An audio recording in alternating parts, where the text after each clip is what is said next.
Yan. Nandito tayo ngayon sa bukid. Daanan natin. Bisikleta lang tayo.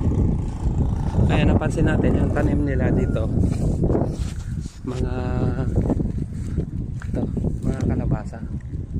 Maliliit pa yan. Siguro ang distansya niya mula doon sa isang ganyan, tigi 1 metro. Approximately 1 meter yung distansya niya. Tapos mula dito sa gilid na to hanggang doon sa kabila nasa 5 meter naman.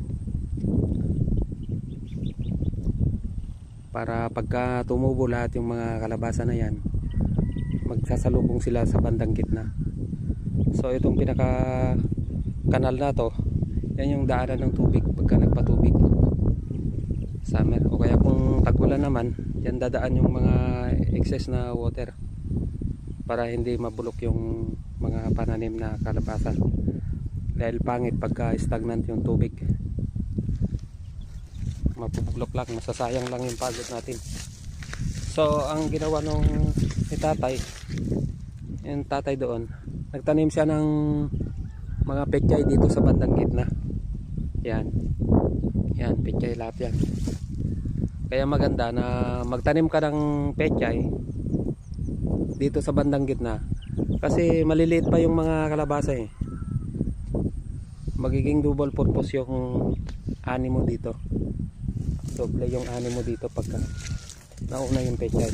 Kasi saglit lang, within 30 days talagang malalaki na yung mga pechay. Ayan, nakita ko si tatay kanina, matanda doon. Ayan. Naglalagay siya ng pataba in between ng mga tanim na kalabasa. Ayan o, maliwalas dito sa bukid. Presko pa yung hangin. Yan, nakita nyo yung mga ulap. Yan, ang palibot. May farm to market road dito. Ayan, kailang lubak-lubak, hindi pa nasemento lahat, kaya okay lang. Pangit lang pagka ganito tag-ulan, putik. Pero summer season, pagka natuyo na yung mga lupa na yan, maganda lang pumunta rin. Yan ang main. So ang kalabasa, mga 60 days yan, makita mo na talaga yung mga bunga niya pagka hindi ka anong tagulan yan. Sayang talaga pagka nabulok mga to.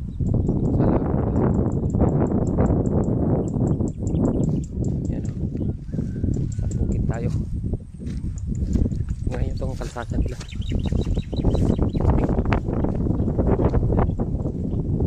Nakabike lang tayo. Yan, may nadaanan tayo matanda, bigyan tayo ng gabi. Yan, gabi tanim.